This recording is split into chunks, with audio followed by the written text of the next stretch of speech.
should be. We are live now. Hello, everyone. Welcome to the post-convention wrap-up show for SDHistCon Winter Quarters. I've got Harold Buchanan, Jeff Dreyer from SDHistCon here, and an esteemed guest, Mark Herman, is joining us as well. Hello, gentlemen. Good days today? Great day today, Mike. A lot going on, a lot of events. We had, Mark Herman and Andrew and Volko had the early shift. Jeff, you were there for some of the early shift, I think. I'm ticking over into the 13th hour now. This is the 12-hour mark for me. We kicked it off with coffee with Andrew Buchholz at least 6 a.m. Central, 7 a.m. Eastern, and have been a lot of programming all the way through. It's been a great day so far. Yeah, fantastic.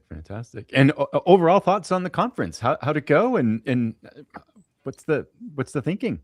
Mark, what do you think?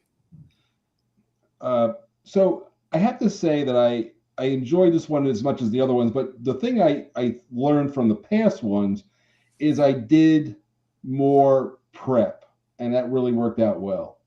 I had given, and Andrew, of course, was wonderful because I can't do squat with a computer beyond type on it.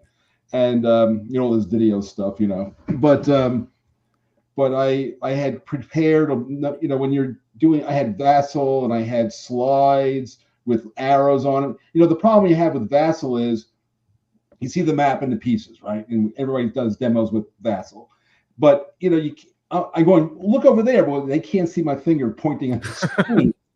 And so sometimes I'll say, here's what it looks like. But then I used basically PowerPoint slides, but turned into PDFs where I had that same section of map, but now I've got arrows on it and I can talk to it in a way that I couldn't do with Vassal. So I had the Vassal so they could see it, but I was really briefing from pictures of the map. And I thought that worked. I mean, I don't know if it worked better, but I felt better about it. How's that? I got no feedback because I was on StreamYard. And I had to close Discord because StreamYard and Discord were fighting for the speakers and the microphone. So I had to shoot one in the head. So I killed Discord for a while. So I couldn't see what they were saying or who was on. But I had like 34 people, I think. Is that normal? Or that's a reasonable size, right? That's pretty good. And you may have had more than that, but that's what was reported. It was. And then you moved after that. You moved back to Discord, and I saw you were holding court there as well. Well, I was with Liz had asked Morgana and I to do this thing on Rome, so we had a great discussion about. I haven't talked about Rome in a long time, but I didn't realize how many games I'd done on Rome, so I forgot. That was a great discussion, and it was awesome that you guys got onto the topic of just how much Rome is centered around the male activity in combat. and there's a couple of great books that I put into the chat that are still up in that Discord channel from that are about the women of Rome, and very not much, right? Not much written, not much remembered, but a lot of great stuff there. Well, the problem you've got with remember my degree's in ancient history, so literally, and I once, if you could read 100 books, you've read all of ancient history because most of it got burnt up in. If it wasn't resurrected during the monks, recopying all the old textbooks, only the Vatican's got like the first copy, the oldest copy Thucydides, and all that kind of nonsense. But you read these various ancient sources, they're referencing things that don't exist. It's a bibliography of books you can't find. And so when you say to me, there's not a lot of stuff, but they didn't write, the women weren't being paid by a patron to write a history for them to give out to their friends. Sure. Therefore, getting a lot of female. I'm sure the women were hugely, they had kids and they probably ran the country, but they did it quietly apparently because Zenobia, theoretically, they don't show up in history books, so they didn't write them. Yeah. So it was interesting. It was an interesting discussion, and it's. And I've been doing. I have an idea for a game around the competition between Caesar and Plato, or not Plato, Cato. What is it? Plato, Cato. I know what you mean. During the Roman Civil War, Cato, of course, famously, as they were closing in on him in North Africa, he killed himself. Because it was going to go badly. And Cato, they're very interesting competitors, right? I mean, the Caesar was the big personality, the big warrior, the hero. a populist politician, and Cato was very much principles based. And I think it's a very timely bit of discussion for politics today. And I thought it very interesting. So I've been reading a ton about it. I'm not sure if I'll ever turn, again, can I turn something into a game? I've done it 4 times and it's hard each time. But it's hard every time. Yeah, every time. But when did it get easy? You've been through it more, right? I'm just older. Yeah. Actually, this year I've been doing this for 50 years now. Wow. It's great. Wow. So Mark, I liked your discussion on the combat results table this morning in Army of the Potomac. I thought that was really insightful because I generally just use a combat results table and it is what it is. So I didn't really think about all the thought and work and effort that goes into it, But I was also trying to what I was trying to do with what I have done in my mind with Rebel Fury and that system is usually the narrative is around the movement and where people end up, but I want the narrative to be, I wanted the combat narrative to be the one that's in the books. And so that was to me the big thing that hasn't been, remember at SPI, you had a CRT, you got a force ratio, roll the dice, a modifier, boom, attack or retreat, whatever the heck it is. And same thing for Civil War games, right? You look at the blue and gray quad, it works exactly the same way. I got 17, you got 8, I got 2-to-1 odds, roll the die. But that's not what's in the books. The books are about, we went up the hill, we came down the hill. We went up the hill, we came down. I mean, look at, Harold, you're an American Revolution guy. Look at the Bunker Hill, 5 assaults and take the, but so if you just do that as one die roll, you don't learn anything. You don't see the energy it requires to get that 5th assault and then take the redoubt. So I wanted them to fail, and as a general rule, some people hate it because they don't realize they're making a lot of 1 to 2 attacks, which in a normal CRT you'd fail, you wouldn't, but they keep going, well, it's all dice. Well, the answer is you're making a 1 to 2 attack. You got to commit to a series of attacks, otherwise it's not going to work. And that's the part that I'm trying to educate people on, but that's fine. I usually, most of the stuff I do, it takes people a little while to say, oh, that didn't suck as much as I thought. It takes a little while. You should, by the way, when I did We the People, I heard them talk about We the People.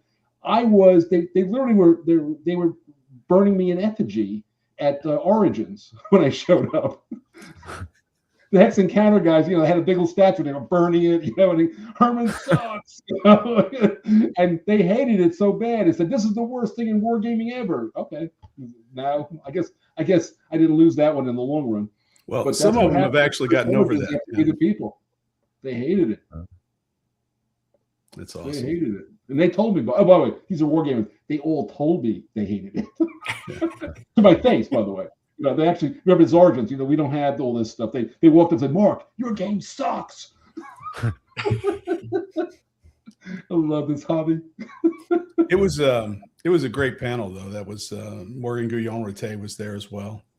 Riccardo Massini had a tank battle at a remote location that turned out to be the headquarters of the Italian army at the point where they I didn't see that one. And fought the Germans.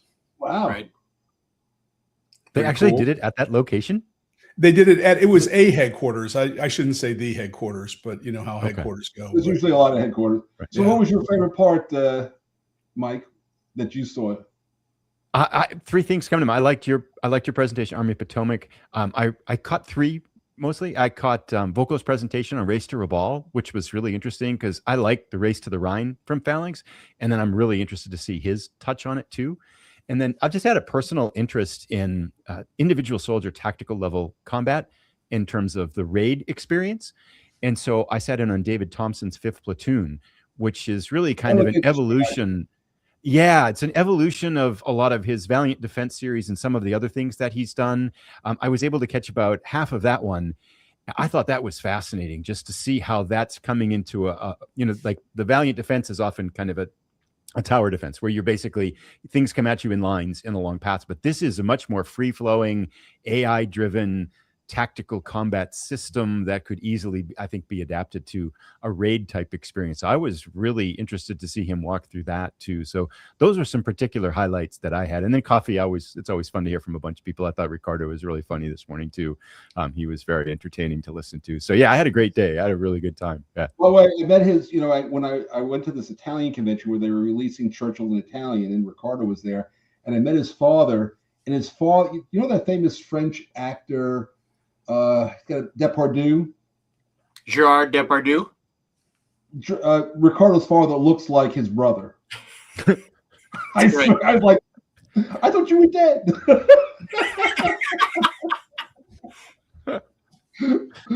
That was hysterical. It really does. I think some people are just instantly funny. You know, it's just like the guy. He was just entertaining to listen to. I really like that. Yeah.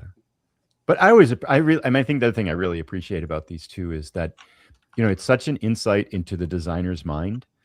You have so many designers talking about things they're working on and sharing how they're building them and where they are.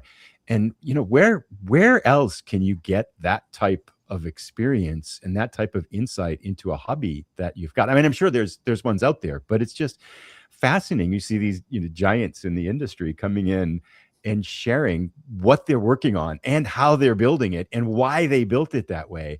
I mean, what a great enhancement to the hobby in the whole, and what a treat to be able to have these in your own living room. You can just watch whatever ones you want, you know. So I really, especially in the middle of winter, I really like these. I think they're such a great plus for the hobby. I got to give a shout out to you, Harold. You know, it's when I woke up this morning, it was -2, and I know in Minneapolis, Mike, that's like, you know, kind of a spring day for you guys. We call that July, Mark. We call that that's July for you guys. But -2 in the Hudson Valley in January is well below. You know, we're usually like 28, 30. You know, but -2 is freaking cold, and there was a wind chill on top of that, so I don't know what the heck it was. But you know, you innovating and with Jeff and the whole team, this whole online thing. I mean, I'm having a great time. I'm sitting in my office, as you can see. You know, there's the my 3-dimensional Gettysburg map. You see that in the background, and you know, it's just like I'm wearing a sweater. I'm nice and comfortable. Had food, and I didn't go outside for eight seconds the whole day. You know, so it's great. I mean, and I had fun all day. You know, listening to people, talking to people. You know, it's fabulous. So congratulations on that's an innovation in wargaming. We actually get to talk to each other. We don't have to actually spend, you know, tons of money going there. So it's great. What we can do is go ahead. Sorry, I was thinking, you know, we had the innovation panel. I was thinking the community of wargaming is really an innovation in itself. You know, the ability to connect over things like Basil, Discord for game design, and there's a lot of game-based ones. You know, there's ones on all kinds of series. Avalon Hill, Combat Commander has their own Discord. You know, this type of experience, and so many people I think have mentioned to me, reaching out, say, how do I find someone to play with? And that's getting easier, and that I think is changing the hobby. I think it was Brooklyn Wargaming talking about getting so many more younger people into the New York wargaming group, how he's seeing, you know, 20, 30 people in their 20s and 30s coming in. And I see that on the YouTube channel with people, you know, younger people coming in, say, wow, I didn't know these things existed. This is great, you know, and finding people and connecting and playing on Rally the Troops and on Board Game Arena. That ability to connect, because so much of, I think, what we do hobby-wise is socially driven. And that question of, I like these games, but I can't find anyone to play with. It's getting easier and easier. And I would argue the work here, you know, is a huge part of that. The work that you guys do with SDHistCon is a huge part of that as well. But I definitely think you're right, Mark, that's an innovation in our hobby that's having a huge impact. Well, I don't think first off, I think, Harold, I'm going to get an invitation to come to their place, because he always says to me, you should come over. I go, all right, so I'm from Brooklyn. I'm just going to wander around looking for this house. I'm going to knock on the door, and you're not going to be there. How does that work? You know, do I look? You know, so you're going to have to coordinate with me a little bit. I'm happy to get on the F train. I know where that is. You know, where their house is probably about a mile from where I was born, so I know the lay of the land. But you know, it's Brooklyn. I mean, you just go wandering around, going, hey, you know. Probably have some anti-Semite try to run me over with his car when I do that. You know, so it'd be great. So, but anyway, my only point is that I love face-to-face gaming. That's why I like going to conventions and seeing people and playing games. But, you know, I can't do that more than a few times a year, you know, just for cost and time and, you know, wear and tear on my body. But this stuff is great, you know, and you know, I'm even in a game club. You know, Volko's in it also, but that's the bad side. But Roberto Satola has a club, and Jeremy's in it. But, you know, so those are both my club members that you had on your innovation panel. And I play, Volko and I played Coast Watchers, and we played Verdun, and we play all these games, and that's what I'm playing with. So it's great. I mean, I can barely tolerate Volko, but still I'll play a game with him once in a while.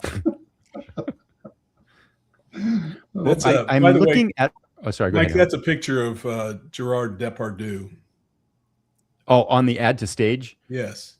below. Do you want me to add that up? Yeah, here just for a second, I want everybody to see what I was. Okay, I'm glad you said that because I thought it was one of our surprise guests here, and I'm like, I can't see this. This does not look funny.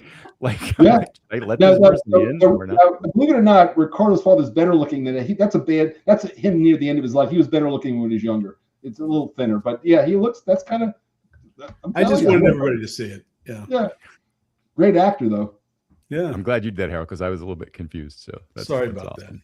No. I like confusion. It makes us stronger. What happened to? Oh, there's Jeff. Yeah, we got it. Jeff, how was your day? You've been a little. It was bit great. Yeah. It was. For me, the best thing about these are seeing old friends. From past online cons or face-to-face cons, you get to see again, including, of course, the designers. We're really fortunate, Mark, to have you and Volko and all the other design talent that joined us. I enjoyed today. I hadn't had a lot of exposure to some of VUCA and Catastrophe's upcoming titles, so I thought them having a presence and showing things off was great. I love that some of the things were on YouTube because I couldn't watch some of them, like Mike, your innovation one. I actually had a conflict at that time, but I'll be able to go back and watch that now. So excited for that. I really enjoyed the Ananda, Jason, and Dan 20th anniversary for Twilight Struggle, which is one of my favorite games. Harold, I'll leave the Is It a War Game topic for a different time because I'd all put a quarter in you. And then the other one that I thought was great because he's been at least at 2 or 3 of our online cons and one of our face-to-face con. Harold, your interview with Todd McFarlane. Just because I never really heard from him at length, and just the energy and stories he had was pretty awesome. So, all in all, great day. How do I know him? Well, I think I introduced you. Entree, Harold. You have the whole spiel. Yeah, I introduced him, Mark, when he came to the con. But he's the comic book guy. You mean Venom guy? He's the comic book guy, but yeah. He was very interesting. He's a comic book guy with a Grammy and an Emmy. Yeah. No, but I and in the Guinness Book of World Records. He's I got it. He's a big celebrity. Got all that. I knew the name, but I spoke to him for about a half hour on the steps of that Portuguese center on the outside, right by the parking lot with you. Yeah. He was a very cool guy. I liked him. But when I heard the name, I said, I know this name, but he's very interesting. We really only scratched the surface, right? I think there's so much there, and I wanted to talk about his business, and he wanted to talk about board games, which is an interesting dynamic. But I'll have to watch the interview. Which board games is he playing? Liberty or Death. Next question. Good answer. Is that true? And that probably what I would like to see, Harold, at a future either online or face-to-face con. I think there was a implicit challenge, like, hey, I've played a lot of coin. I feel like I maybe could take you, and you were like, I'm not so sure. So that might be there was no. It wasn't. It was unequivocal. He said, "Kick my ass," right? Mike, I don't know if we can get us on your podcast, but it's all good. Okay. I curse all the time, and people get over it. So no, we'll have to set that up. Maybe we'll have to set it up for sure. I'll play that game. You're good at it. I don't like playing you either. Yeah, well, I am good at it. It's the American Revolution. I get it. You told me once designers aren't good at their games except for you. I never said that. I just said that. No, you did. Well, I said no. Erg is loud in the game. I'm better than he is. I got that right. But I actually play games. And by the way, Volko's a good game player, and so is Jeremy. I know, and Roberto is very good, by the way. He's not a designer, but so I play with good players, It's not worth playing with I'm usually teaching when I'm when somebody's not good, I'm just teaching it to them. So but to really play somebody, I have to know that they know what they're doing. Otherwise it's no fun. Yeah. Well, I know there's ton of work that goes into SDHistCon, and thank you for all the work that you put into that. And I think this is probably a good time too to talk a little bit about just the state of, like, this one went well, a lot of work going and things going forward that you're looking forward to, and how the organization is doing, and all those elements. So I know a lot of people are interested in that because they appreciate the organization so much. So I'll maybe shift us a little bit to that, unless there's other things we still want to talk about with the conference today. No, thanks for the transition, Mike. The SDHist is doing great, right? We're thriving. We've got more interest than we've ever had. The conventions are growing. We've had the issue crop up with the War College, and that they've had some unpredictable budget times and are still in the midst of that. So we didn't do War College last year. We're not going to do War College this year, but we have a great relationship with them. They want us to return. And we love them. I mean, it's a great venue, and for a small number of people, it's a wonderful experience. But our charge remains: how do we communicate, grow the hobby, get it to people in their hands to touch and enjoy, and also for us all to grow within the context of the hobby. So, the summit in San Diego is our centerpiece. It's the biggest con we've had to date. And, it's a wonderful gathering. As a matter of fact, when we went public, the demand was so great, we sold out in less than 24 hours. So, that is going to continue to be a key event, but we're space limited. So we do 2 online conventions this year. It's going to be winter quarters, which you just enjoyed. And then, of course, we're going to have something right after the 4th of July to celebrate the American Revolution 250th anniversary. Of the what is it? I guess it's the signing of the Declaration. Are you going to that Camden thing? What's that? We're going to go to the Camden thing also, right? I'm going to be in Africa, so I'll be in Kenya, and you'll be in Camden. An elephant or something. Yeah, I can't wait. I'm excited. So I'm going to miss the GMT event, but we're going to have an online event just after the 4th. And just, get guys like Mark and Volko and others that love the American Revolution and the time period and the games, and we'll just hang out, talk about it, maybe have a few surprise guests. So that's going to happen as well sometime this summer. But we also have the inaugural Minneapolis convention. So Minneapolis, St. Paul, Minnesota, NorthCon, SDHist North. We have a lot of interesting names for it, but we're all excited to be headed up there. It's going to be a very different venue. It's going to be great access. We're going to have more space than we can have in San Diego. It will be more affordable to travel there. It will be more affordable to stay and eat. We have a venue in the Union Station. I'll let Jeff's our man on the ground there, so he can tell us more, but we have a venue there at Union Station. You can fly into Minneapolis Airport, a wonderful airport, a big one. I don't usually say wonderful airport, but it's one of them. It's big. And then you can take light rail directly to the convention, and hotels downtown, lots of great places to eat. There's a fort nearby. We're going to visit that on Friday before. That's my intention.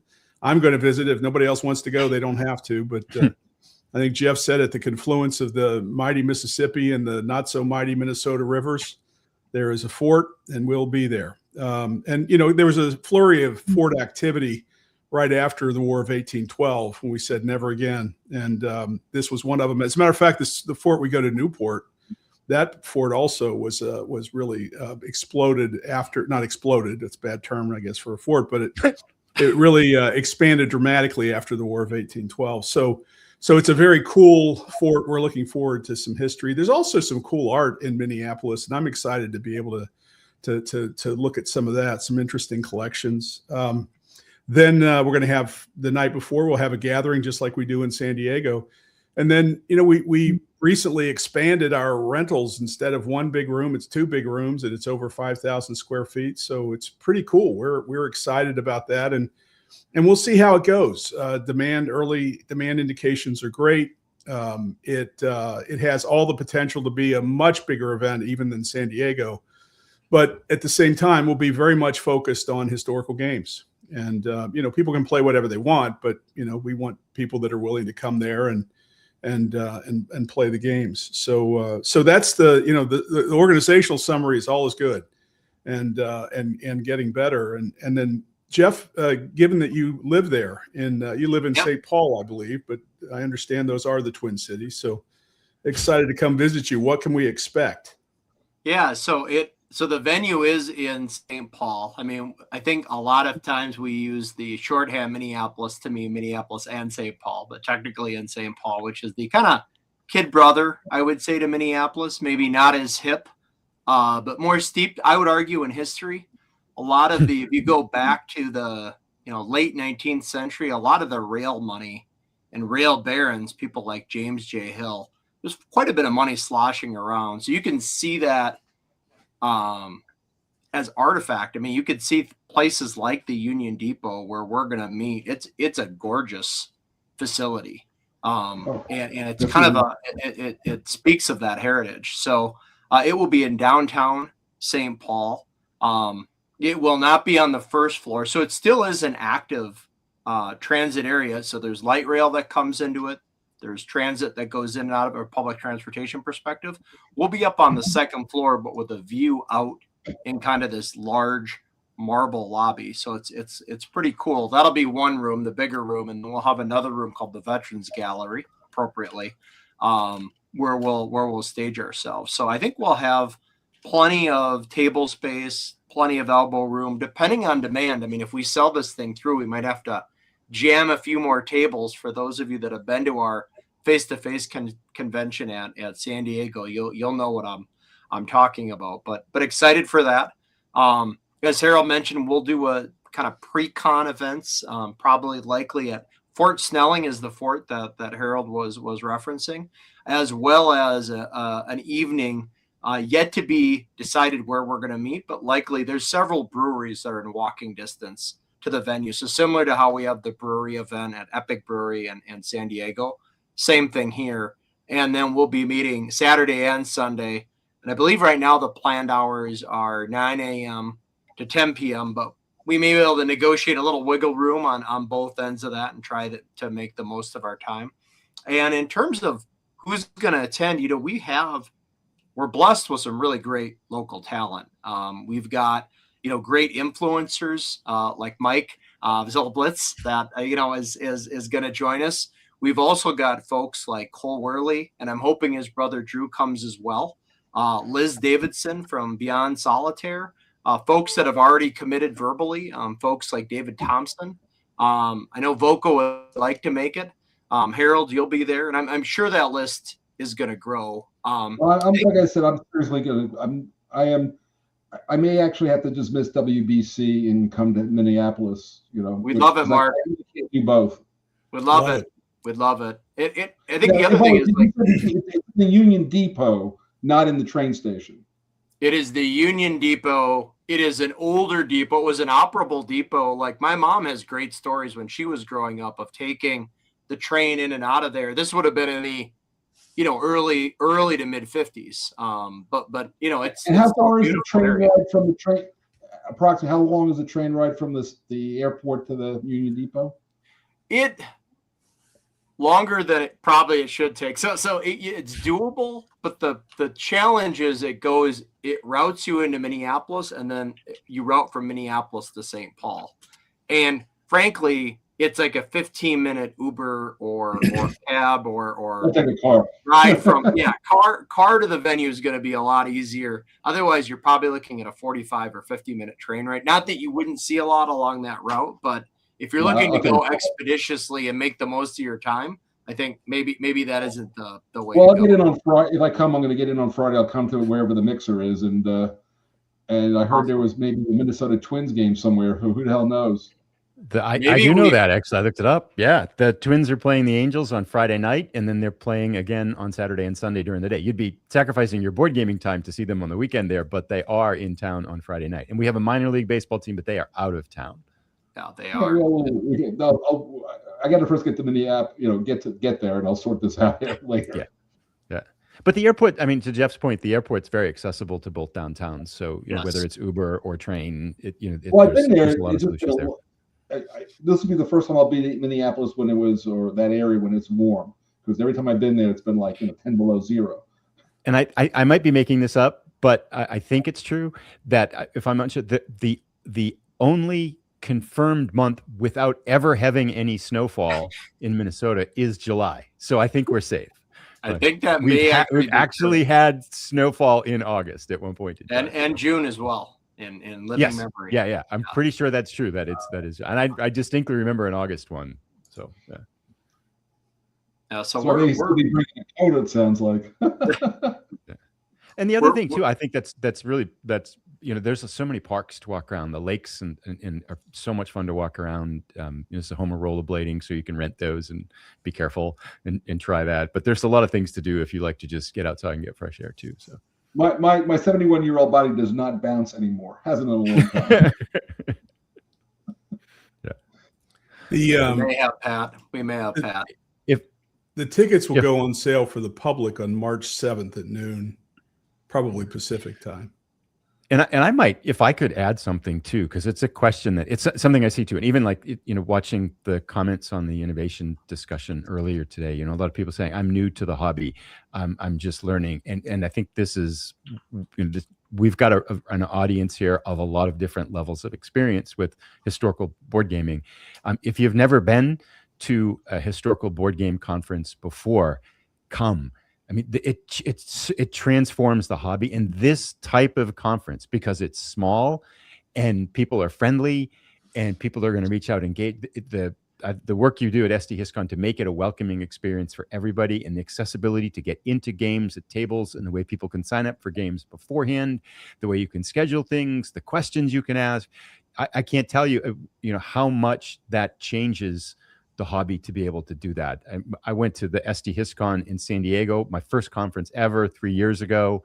And it just completely changed it, because you make friends that you're then going to play games with in other places. And then, people at the online convention, it just exponentially makes the hobby better. And there is no better conference, I would say, here. And then Circle DC is another one of my favorites, but same type of experience. If you can't get to the SDHistCon in Minnesota or San Diego, that's another one to look at. But try to lean into one of these things, because it will completely change your board gaming experience. And this is there, I'd say it to everybody who asks me, there's no better organization to go to one of these than with the work that you guys do. And it's much appreciated, Mike, the advertisement. I think we're a not-for-profit. Nobody gets paid to do anything with us. And so we push the money back in. We work to get people there. We have a scholarship fund. We work to get the people we want at the convention. And there's a lot that we do with these funds. And it's really just our goal to grow the hobby. We have a professional board. We're organized and incorporated. And so we treat this as serious business. This isn't, it's a hobby for us. Of course, all of us are volunteers. Nobody gets paid, but it's a great, we feel great responsibility with these events. One of the things we do, Mike, as you know, is as soon as you sign up, once it goes on sale to the public, very shortly after that, we'll open a Discord site for the event. And so we'll have a number of people come in to that. The vast majority of attendees, and they get to meet each other and express an interest in a game, and they'll develop the most obscure game you can imagine. You'll see 3 or 4 people pop up in a conversation. So it's a fantastic opportunity, I think, to mix with people before the con. It's not like the day you come is the first day you touch anything. You really are already integrated. You may even have events already planned before you even see the space.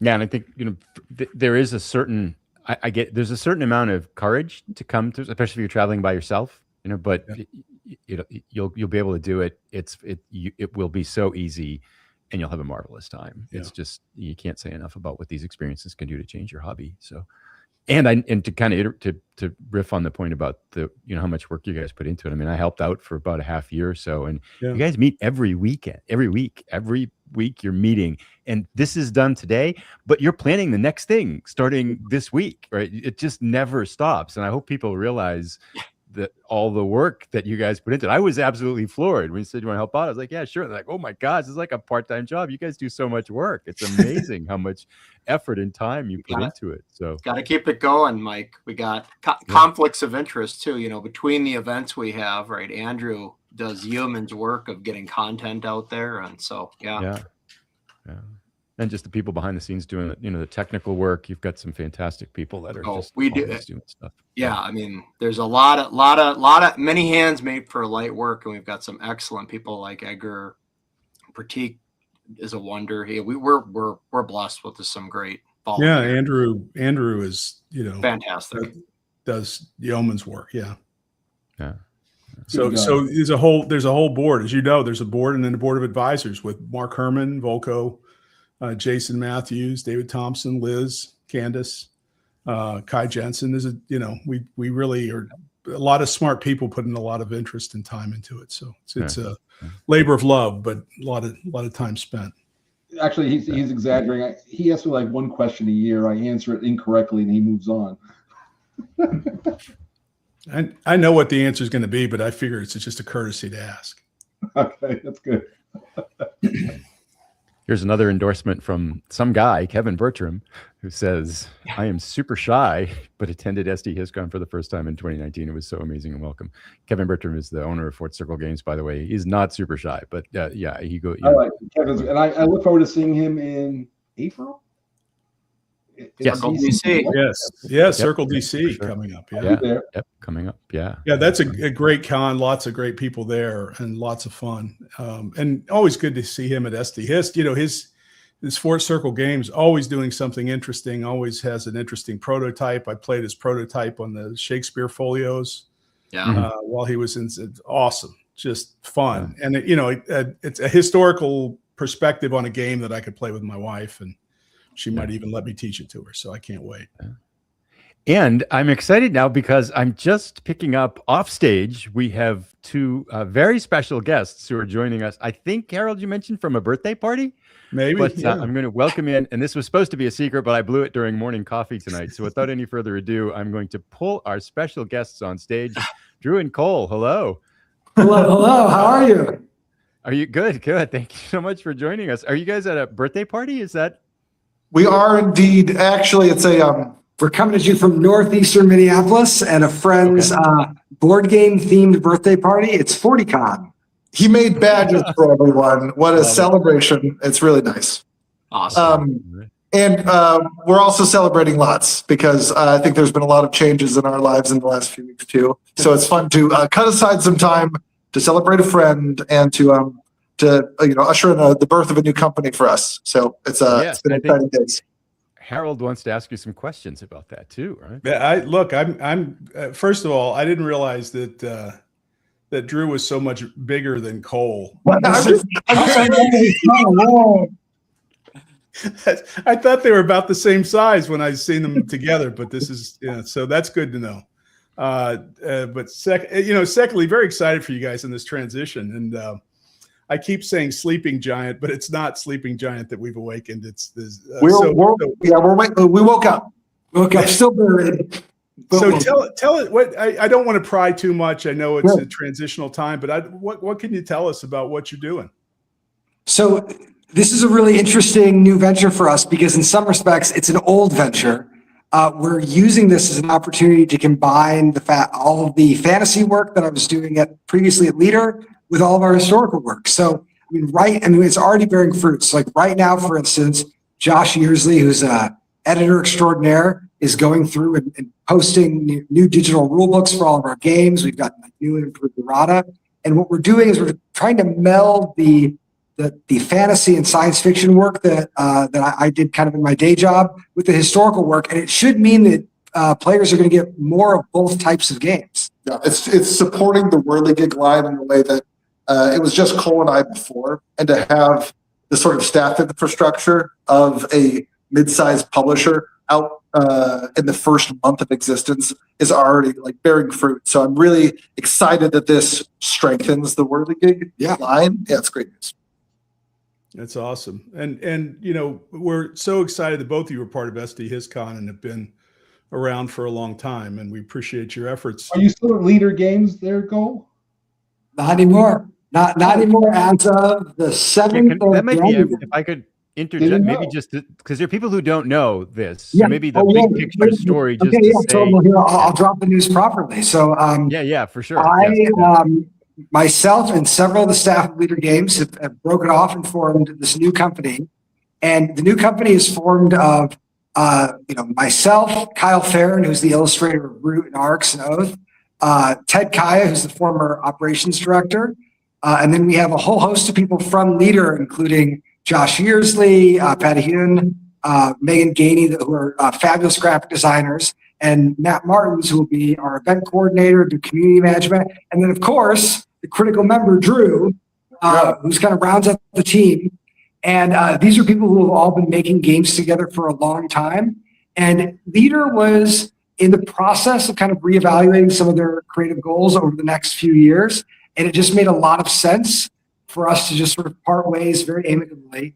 And thankfully, with Whirligig, we had a boat that was big enough that we could all climb into. Yeah. So this is going to be the new home for Oath and Arcs, and continuing to like steward those games and make the style of games that we had, and also continuing with the Whirligig project. So that'll remain an independent, separate publishing label that'll be folded under the studios of Buried Giant.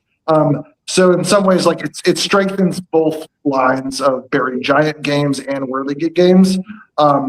So it's really nice that we have like a strong back catalog of Whirligig projects that now have the proper staff to support it. Well, I look forward to talking to you about it at some point privately. Yeah. And I know is this, I mean, it's got to have a certain startup feel to it. Are you guys getting enough sleep? Are you working 16-hour days? How's the past couple of weeks been? It's been interesting. I mean, we in order to get everything set up, we had kind of a manic 2-month period. The holidays were a mess. We were having meetings about the financing of the company on Christmas Eve.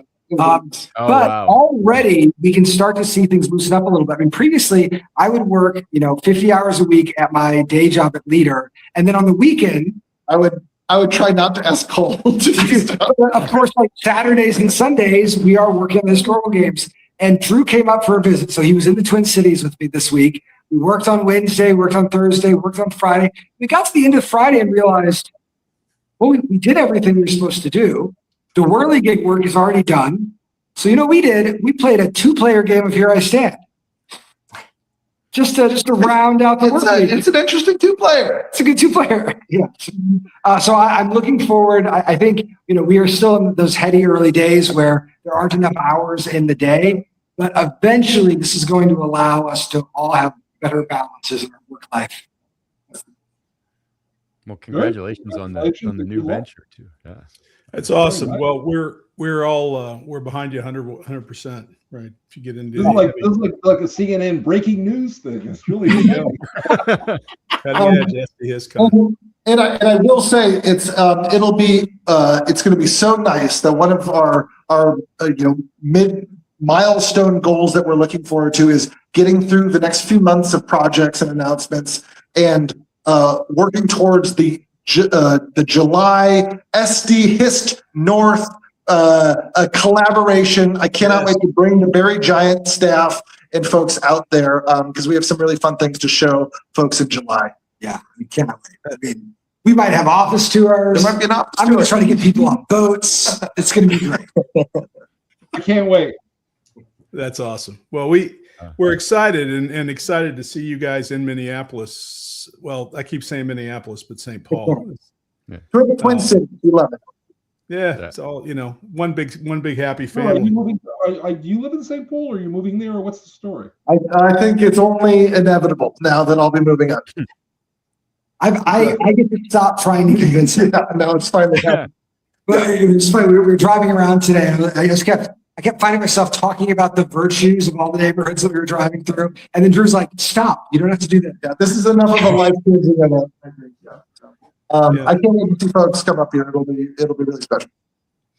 Cool. That's awesome. So, we'll talk more about big plans for the convention as we get closer. But excited to have you guys as part of that and your organizations, and and congrats on the transition. Good luck with that.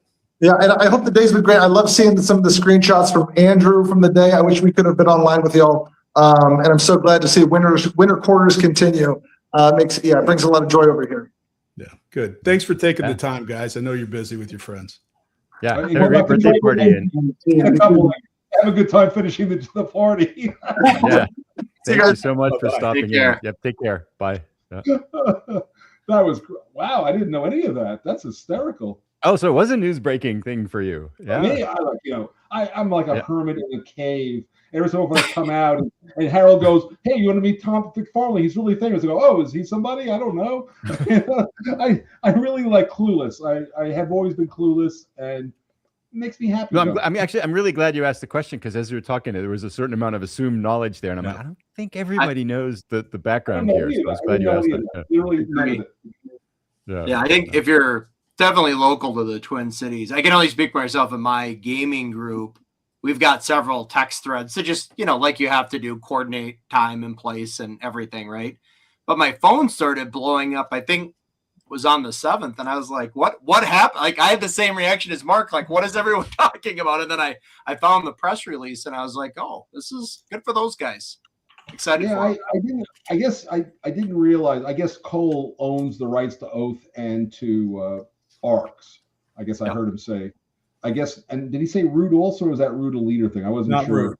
Not Root. Okay. Yeah, I think that stays. Well, like I said, that's a good start right there. I mean, Oath is great. In fact, I got to play Oath. I was talking to Cole at SDHistCon in San Diego. And I said to him, "Hey, if you got channel, I really would like to play Oath with you guys. I never get to play with anybody, so I got to play with him and Drew and the whole crew there, and had a great time. Came within one card of winning the game, but they all figured out like, oh, he's going to win the game. Let's stop him. That was the end of that. But at least I pulled it. I got close. That's good. That would be some serious bragging rights there. Well, Mike, it was great. Appreciate you hosting. Appreciate your support. You say you don't work with us anymore, but you work with us all the time, and we appreciate it so much. So thanks for pulling us together here. Yeah, for sure. I think we've covered. I'm assuming by that lead in there, we've covered the topics you would hope to talk about, and anything left that's to be said about the day or the upcoming SDHistCon Minnesota. Looks like I'm definitely coming to Minneapolis or St. Paul now. Did you see you got a new name, Mark? Did you see that one? Yeah, Mark Hermit. That's cute. Mark Hermit. Yeah, Molotov Teal has given you a new name. Yeah. Sounds good to me. I'm okay with it. Well, yeah, thank you so much again, everyone, for putting this together and for stopping in. And it's been a great wrap up for the con, a great way to end a day. I'm sure you guys will get a chance now to take a deep breath and relax after all the hard work. And Mark, thank you for your presentations today and for joining here as well. And thank you everybody too, just watching the stream of comments and all the people participating. Again, talk about that. It's there's SDHistCon staff doing it, but the community here, everybody that's presenting, that's volunteering their time to present, the designers that are here that are super busy taking time out of their weekends to do it, and just the level of courtesy and kindness and gratitude shown by everybody who attends the conference. There's everybody plays a part in this, and so it's just really appreciative for everybody that can take their time to make our hobby a better adventure. So thanks everybody for participating, and Jeff and Harold, thanks for joining. And unless there's some final words, I think this is to bid adieu. You're a pro, Mike. We appreciate it. Very good. Yeah, great. Thank you, everybody, for attending. This will be, as well as other sessions, too, just a final word. This will stay up on the SDHistCon YouTube channel. It will also be on my Zilla Blitz channel. And you can check if you missed some of the YouTube events at SDHistCon today. Check out the SDHistCon YouTube channel, because I know there's at least a half dozen things up there that you can check out, and they'll be up there forever. So if you say, oh, I wish I could have heard Mark Herman talk about Army of the Potomac, it's there. So go check it out and subscribe when you're there so that you don't miss other fun events too. Thanks, everybody. Have a great day.